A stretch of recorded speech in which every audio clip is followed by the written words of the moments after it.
আসসালামু আলাইকুম। এসএনএস চ্যানেলের পক্ষ থেকে আপনাদের স্বাগতম। ১০ থেকে ৪০তম বিসিএস পর্যন্ত ভগ্নাংশ বা ভগ্নাংশ রিলেটেড যে সকল অঙ্ক এসেছে আজকে সেগুলোর সমাধান দেব এবং সমাধান কৌশল বর্ণনা করব। যারা বিসিএস ও সরকারি চাকরির প্রস্তুতি নিচ্ছেন এবং ভগ্নাংশের বিষয়ে দুর্বল বা ভগ্নাংশের অঙ্ক থেকে ভয় পান, আজকে ভিডিওটি তাদের জন্য। ধৈর্য ধরে দেখুন, কিছু না কিছু শিখতে পারবেন। চলুন শুরু করা যাক। ১০তম বিসিএস 0.1 ইন্টু 0.01 ইন্টু 0.001 নিচে হচ্ছে 0.2 ইন্টু 0.02 ইন্টু 0.002। এই অঙ্কের আপনারা দেখাচ্ছে দুটো পদ্ধতিতে সহজেই অঙ্কটি করতে পারেন। সেটা হচ্ছে দেখেন, দশমিকের পরে যে সংখ্যাগুলো আছে যেগুলো মিল আছে সেগুলো দশমিক তুলে দেন। তাহলে এর দশমিক সাথে মিল আছে, এর দশমিক মিল আছে। দশমিকের পর একটি সংখ্যা, এখানেও একটি সংখ্যা, তাহলে এটা চলে গেল। তারপর এখানে দশমিকের পর দুইটি সংখ্যা, এখানেও দশমিকের পর দুইটি সংখ্যা, এই দশমিক তুলে দেন। তাহলে হচ্ছে এখানে দশমিকের পর তিনটি সংখ্যা, এখানে দশমিকের পর তিনটি সংখ্যা, তাহলে এই দশমিকে উঠে যাচ্ছে। তাহলে উপরে গুণ করে দেন, উপরে পাচ্ছি 1, আর নিচে গুণ করে দেন, তাহলে নিচে পাচ্ছে হচ্ছে 2 দুগুণে 4, 4 দুগুণে 8। এটাই হচ্ছে উত্তর। আরেকটা পদ্ধতি হচ্ছে দশমিকের পর যে সংখ্যাগুলো আছে সেগুলো কাউন্ট করবেন। তাহলে দশমিকের পর আমরা পাচ্ছি হচ্ছে একটি সংখ্যা, দশমিকের পর এখানে আছে হচ্ছে দুটি সংখ্যা, 0.01, এখানে আছে দশমিকের পর তিনটি সংখ্যা, তাহলে আমরা পাচ্ছি হচ্ছে দশমিকের পর একটি, দুটি, তিনটি, তাহলে টোটাল হচ্ছে 6টি সংখ্যা। এখানে আছে হচ্ছে দশমিকের পর হচ্ছে একটি, দুটি, তিনটি, চারটি, পাঁচটি, 6টি, তাহলে উপরে 6টি সংখ্যা, নিচেও 6টি সংখ্যা। তাহলে উপরে এখন দশমিক ভুলে যান, ভুলে গিয়ে উপরে যা আছে গুণ করে দেন। তাহলে দশমিক ভুলে উপরে গুণ করলে আমরা পাচ্ছি হচ্ছে 1, আর যেহেতু 6টি সংখ্যা হবে একটি সংখ্যা এখানে, আর 5টি শূন্য দিয়ে দিবেন। তারপর নিচে হচ্ছে আপনার 6টি সংখ্যা, দশমিক ভুলে যান, ভুলে গিয়ে বাকি যা আছে গুণ করে দেন। 2 দুগুণে 4, 4 দুগুণে 8, 8 দেওয়া হলো। যেহেতু 6টি সংখ্যা হবে বাকি 5টি শূন্য দিয়ে দেন। যে এই দশমিক দশমিক চলে আছে, তাহলে আমরা পাচ্ছি হচ্ছে 1/8। 10তম বিসিএস এর মতো 37তম বিসিএস এও প্রশ্ন এসেছে। যেহেতু একই রকম প্রশ্ন, তাই আমরা পাশাপাশি সমাধান দিচ্ছি। 37তম বিসিএস এর প্রশ্নটি এসেছে হচ্ছে 0.4 গুণ 0.02 গুণ 0.08 সমান কত? প্রথম কাজটা হচ্ছে দশমিকের পর যে সংখ্যাগুলো আছে সেগুলো কাউন্ট করবেন। তাহলে দশমিকের পর এখানে পাচ্ছি হচ্ছে একটি, দুটি, তিনটি, চারটি, পাঁচটি, তাহলে দশমিকের পর 5টি সংখ্যা আছে যে অপশনটা, সেটা উত্তর করে ফেললেন, অঙ্ক করাই দরকার নাই। কাজে একটা অপশন দেয়া থাকবে হচ্ছে যে আপনার 5টা সংখ্যা আছে। যদি কোনো কারণে দেখেন যে দুটি অপশনে দেয়া আছে হচ্ছে 5টি সংখ্যা, সেক্ষেত্রে কাজ হচ্ছে দশমিক আপনারা এখানে ভুলেই যাবেন যে এখানে দশমিক আছে, সংখ্যা যেগুলো আছে এগুলো গুণ করেন। তাহলে আমরা পাচ্ছি হচ্ছে 4 দুগুণে 8, 8 8 64, তাহলে আমরা লিখলাম হচ্ছে 64। তার দশমিকের পর আমাদের সংখ্যা হওয়ার কথা ছিল 5টা, এখানে 2টা হয়ে গেছে, আর বাকি 3টা শূন্য দিয়ে দেন। এটাই হচ্ছে উত্তর। এটি 37তম বিসিএস এ এসেছে। এই অঙ্কটি আবার 39তম বিসিএস এও এসেছে। একই অঙ্ক 37তম বিসিএস এ এসেছে, 39তম বিসিএস এ এসেছে। 11তম বিসিএস এর প্রশ্ন, 15/15 গুণ 15, নিচে হচ্ছে 15/15 এর 15 সরল করলে তার মান কত হবে? 11তম বিসিএস এর প্রশ্ন এটি। আমরা জানি হচ্ছে গুণ এবং এর একই ধরনের কাজ করে, উপরে যা আছে নিচেও তাই আছে, তাহলে উত্তর হচ্ছে 1। যেহেতু উপরে যা আছে নিচেও তাই আছে, কাটাকাটি করলে উত্তর হচ্ছে 1। গেল একটা বিষয়। আরেকটা যেভাবে করবেন সেটা হচ্ছে এখানে 15 দেয়া আছে, আমরা জানি হচ্ছে গুণ করলে উল্টে যাচ্ছে, নিচের 1 উপরে চলে যাচ্ছে, 15 গুণ 15। আবার নিচে আছে 15, সেম, গুণ করলে হচ্ছে পাচ্ছে হচ্ছে 15, এর মানেও আমরা জানি গুণ, তাহলে আমাদের এখানে কাটাকাটি করলে পাচ্ছে হচ্ছে 1/1 = 1। এক গোয়ালা তার n সংখ্যক গাভীকে 4 পুত্রের মধ্যে নিম্নলিখিতভাবে বন্টন করে দিলাম। প্রথম পুত্রকে 2 ভাগের 1 অংশ, দ্বিতীয় পুত্রকে 4 ভাগের 1 অংশ, তৃতীয় পুত্রকে 5 ভাগের 1 অংশ এবং বাকি 7টি গাভী চতুর্থ পুত্রকে দিল। ওই গোয়ালার গাভীর সংখ্যা কত ছিল? 14তম বিসিএস এর প্রশ্ন, প্রথম পুত্রকে দিলে হচ্ছে 2/1 দ্বিতীয় পুত্রকে দিলে হচ্ছে 4/1 তৃতীয় পুত্রকে দিল 5/1 তাহলে আমরা পাচ্ছি হচ্ছে 2 4 5 এর লসাগু হচ্ছে 20 এ 10 5 4 20/19 তাহলে সে 3 পুত্রকে 20/19 অংশ দিল। ভগ্নাংশ বিষয়ে যারা দুর্বল তারা সহজে মনে রাখার ক্ষেত্রে একটা বিষয় মনে রাখবেন, সেটা হচ্ছে যে ভগ্নাংশ মানে হচ্ছে ভাঙা অংশ। ভাঙা কিসের হয়? যে কোনো একটা জিনিসের হয়। এই এক বিষয়টাকে মনে রাখবেন। তাহলে গরুগুলিকে 20টি ভাগে ভাগ করলো, এই 20 ভাগে ভাগ করে 19 ভাগ তার 3 পুত্রকে দিল। তাহলে থাকতেছে কি আমরা জানি হচ্ছে, তাহলে হচ্ছে সে 3 পুত্রকে দিল হচ্ছে 20 19 20, অর্থাৎ 20/1 অবশিষ্ট থাকলো। যেহেতু আমরা দেখতে পাচ্ছি হচ্ছে 20টি ভাগ করে 19 ভাগ দিয়ে দেওয়া হয়েছে, তাহলে অবশিষ্ট থাকতেছে হচ্ছে 20/1 তাহলে আমরা দেখতে পাচ্ছি হচ্ছে যে 20/1 সমান হচ্ছে 7টি গাভী। তাহলে এই যে 1 অংশ মানে হচ্ছে পূর্ণ অংশ সমান আমরা পাচ্ছি হচ্ছে 140টি। 7 দুগুণে 14, তো 140টি গাভী পাচ্ছে। 14তম বিসিএস এর মতো 21তম বিসিএস এ আরেকটি প্রশ্ন এসেছে, সেটা হচ্ছে একজন চাকরিজীবীর বেতনের 10/1 কাপড় ক্রয়ে, 3/1 খাদ্য ক্রয়ে এবং 5/1 বাসা ভাড়ায় ব্যয় হয়। তার আয়ের শতকরা কত ভাগ অবশিষ্ট রইল? 21তম প্রশ্ন, 10/1 হচ্ছে কাপড় ক্রয়, 3/1 হচ্ছে খাদ্য ক্রয়, তারপর হচ্ছে 5/1 হচ্ছে বাসা ভাড়া। তাহলে তার টোটাল ব্যয় হচ্ছে, লসাগু পাচ্ছি যে 30 3 10 6, আমরা পাচ্ছি হচ্ছে 30/19। তার সঞ্চয় হচ্ছে 30/19 30 19 30। যেহেতু সে 30 টাকা ইনকাম করতেছে, সঞ্চয় করতেছে হচ্ছে 11 টাকা, তাহলে সে শতকরায় কত সঞ্চয় করতে পারে? 100 দিয়ে গুণ দিয়ে দিলেই চলে আসতেছে। পাচ্ছি হচ্ছে আমরা 110 3 3 সমস্ত 2, আমরা পাচ্ছি হচ্ছে 36 সমস্ত 3/2%। দেখেন অঙ্কটা সহজে করবেন যেভাবে, যেহেতু আমরা পাচ্ছি হচ্ছে তার ব্যয় হচ্ছে সে 30 টাকা ইনকাম করতেছে, ইনকাম করলে 19 টাকা তার খরচ হয়ে যাচ্ছে, তাহলে তার অবশিষ্ট থাকতেছে কত? অবশিষ্ট যেহেতু আমরা পাচ্ছি হচ্ছে 30-এর 19 চলে যাচ্ছে, তাহলে 11 থাকতেছে। তাহলে আমরা পাচ্ছি হচ্ছে 30/11 সে সঞ্চয় করতেছে। তাহলে 100 টাকায় কত সঞ্চয় করতেছে, যেহেতু অবশিষ্ট থাকার কথা বলছে। তাহলে আমরা এখানে পাচ্ছি হচ্ছে 110/3। তো 110/3, 3 36 হচ্ছে 108, তাহলে আমাদের আছে হচ্ছে 110, তাহলে আমরা পাচ্ছি হচ্ছে 36 সমস্ত 3/2%। 15তম বিসিএস এর প্রশ্ন, কোন সংখ্যার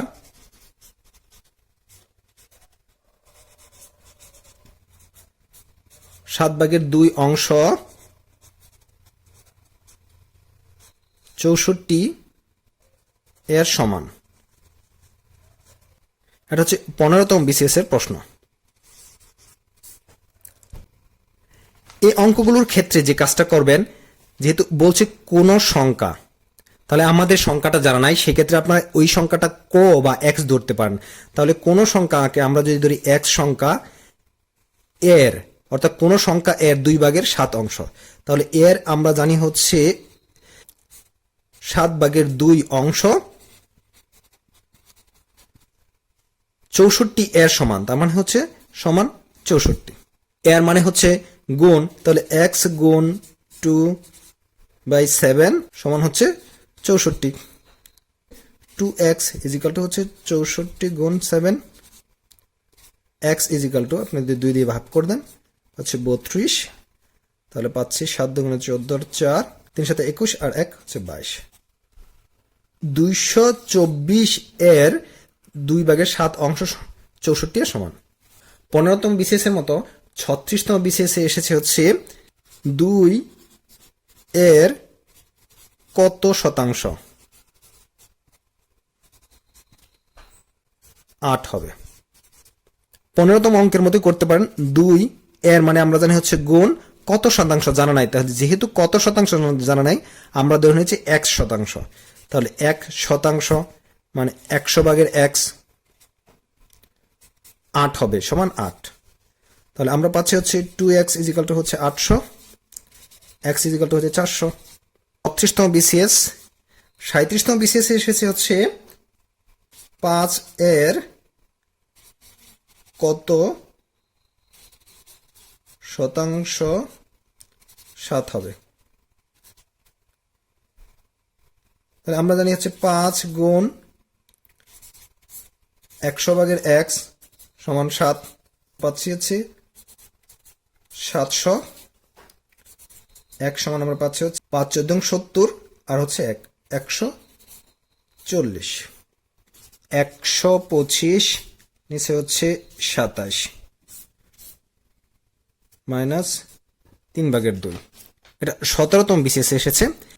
যদিও অঙ্কটি হচ্ছে সূচকের, এই জাতীয় অঙ্কের ক্ষেত্রে যে কাজটা করবেন সেটা হচ্ছে যদি উপরে মাইনাস দেওয়া থাকে তাহলে হচ্ছে নিচের যেটা আছে সেটাকে উল্টে দিয়ে মাইনাসটা তুলে দেবেন। তাহলে আমরা যদি উল্টে দিই তাহলে পাচ্ছি 27, নিচে হচ্ছে 125, যেহেতু উল্টে দিছি মাইনাস চলে গেছে, পাচ্ছি হচ্ছে 3 ভাগের 2। তাহলে এইখান থেকে আমরা পাচ্ছি হচ্ছে এখান থেকে পাচ্ছি হচ্ছে 3 কিউব আর হচ্ছে 5 কিউব আছে হচ্ছে 2 ভাগের 3। তাহলে চলে যাচ্ছে হচ্ছে 3 5 3 ইন্টু 3, এই 3 3 চলে আছে, পাচ্ছে হচ্ছে 3 5 স্কোয়ার মানে হচ্ছে 9 আর হচ্ছে 25।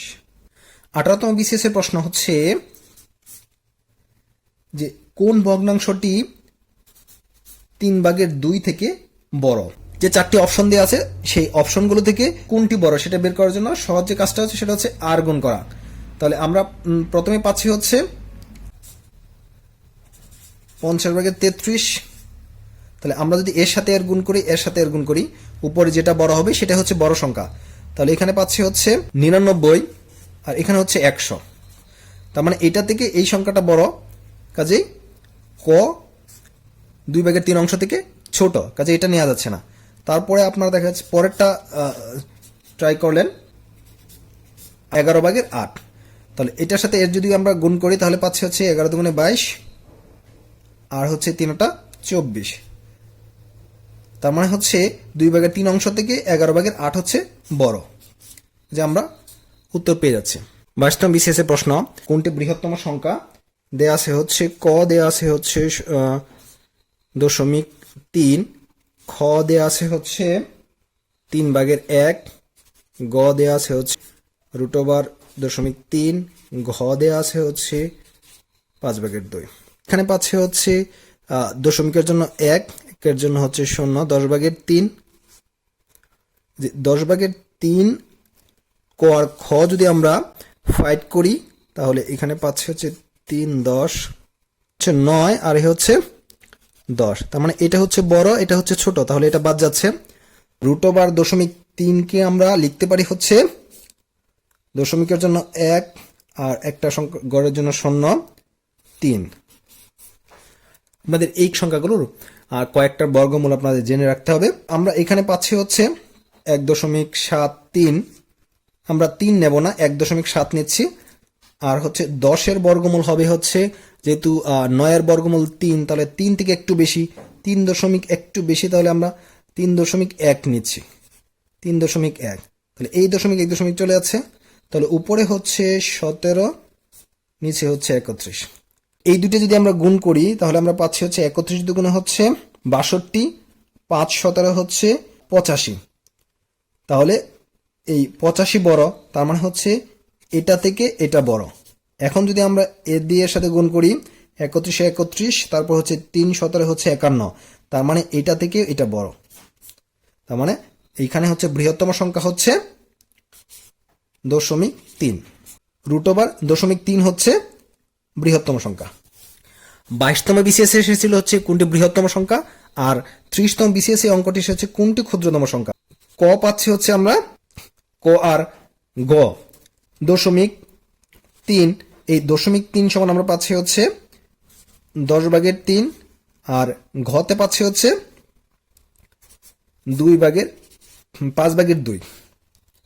তাহলে আমরা যদি আর গুণ করি তাহলে এখানে পাচ্ছি হচ্ছে 15 আর এখানে হচ্ছে 20, তার মানে এটি বড়, তাহলে গ বাদ। এখানে পাচ্ছি হচ্ছে খ আর হচ্ছে গ, তাহলে খ হচ্ছে 0.3 আর গ হচ্ছে 3/1। এটাকে আমরা লিখতে পারি হচ্ছে 10/3, বা সরাসরি আমরা লিখতে পারি হচ্ছে 1.73, আর নিচে হচ্ছে 10 হবে 3.1, তাহলে দশমিক এখানে চলে যাচ্ছে 17 আর হচ্ছে 31, আচ্ছা 1/3। তাহলে 3 পাচ্ছি হচ্ছে আমরা 51 আর 31, তার মানে এটা হচ্ছে বড়, তাহলে এটা বাদ। এখন আমরা পাচ্ছি গ আর খ, তাহলে গ আর খ যদি আর গুণ করি তাহলে 3 3 9 আর হচ্ছে 10 তার মানে হচ্ছে সবচেয়ে ছোট সংখ্যা হচ্ছে ক, এটা হচ্ছে সবচেয়ে ছোট সংখ্যা।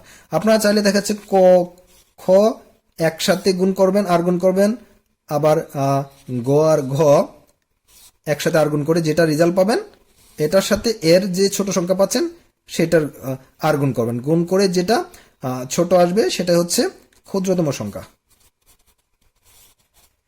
29তম বিসিএস এর প্রশ্ন, এক সমস্ত 1/6 এর সাধারণ ভগ্নাংশ কোনটি?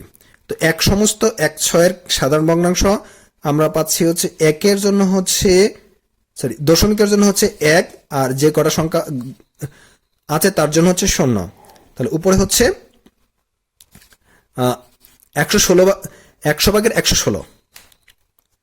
এই 100/116কে আমরা লিখতে পারি হচ্ছে, যদি ভাগ করি 116কে তাহলে পাচ্ছি হচ্ছে 1 থাকতেছে হচ্ছে 16। আমরা লিখতে পারি হচ্ছে 100/116, তাহলে এখানে কাটে যদি 4 আর হচ্ছে 25, তাহলে 1/25/4, এটা হচ্ছে উত্তর। 32তম বিসিএস এর প্রশ্ন এসেছে হচ্ছে 0.47 পৌনঃপুনিক এর কে সাধারণ ভগ্নাংশে পরিণত করলে কত হবে? আমরা নর্মাল অঙ্কের ক্ষেত্রে সাধারণ ভগ্নাংশের ক্ষেত্রে আমরা কি করি, যে এই দশমিকের জন্য হচ্ছে 1 দেই, আর দুটার জন্য হচ্ছে 2টা 0 দেই, আর উপরে যা থাকে তাই লিখে দেই। কিন্তু এই পৌনঃপুনিক চিহ্ন থাকার কারণে এটি সাধারণ ভগ্নাংশে হবে না। এই ক্ষেত্রে যে কাজটা করতে হবে সেটা হচ্ছে এই পৌনঃপুনিকের জন্য হচ্ছে 9, আর এরপরে বাম পাশে যে কটা সংখ্যা থাকবে সেগুলো 0 দিতে হবে। তাহলে এখানে একটি সংখ্যা আছে, তাহলে দিলাম 0, তাহলে উপরে পাচ্ছে হচ্ছে 47। এইখানে আরেকটি কাজ যেটা করতে হবে সেটা হচ্ছে পৌনঃপুনিকের যে চিহ্ন দেওয়া আছে তারপরে যে সংখ্যা আছে সেই সংখ্যাটা এই সংখ্যা থেকে বিয়োগ করতে হবে।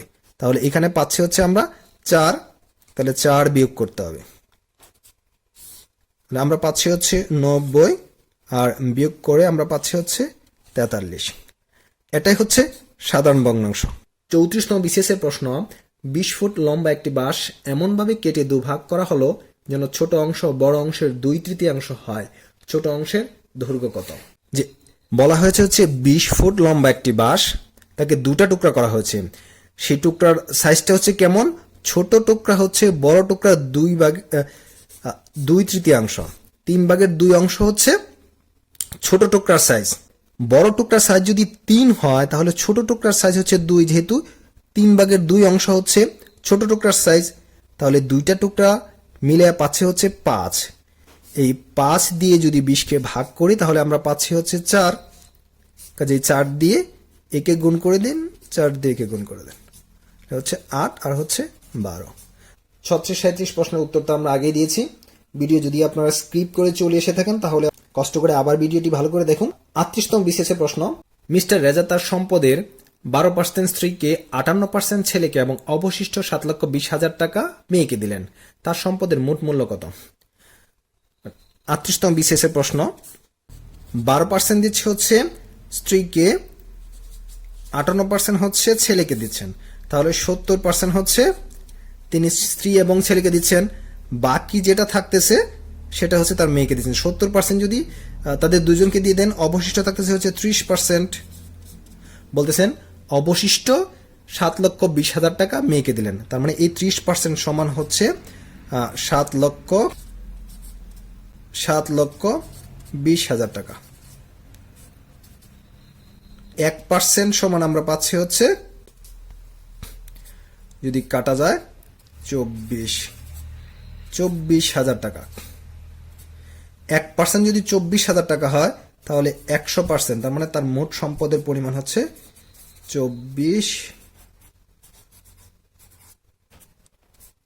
24 লক্ষ টাকা।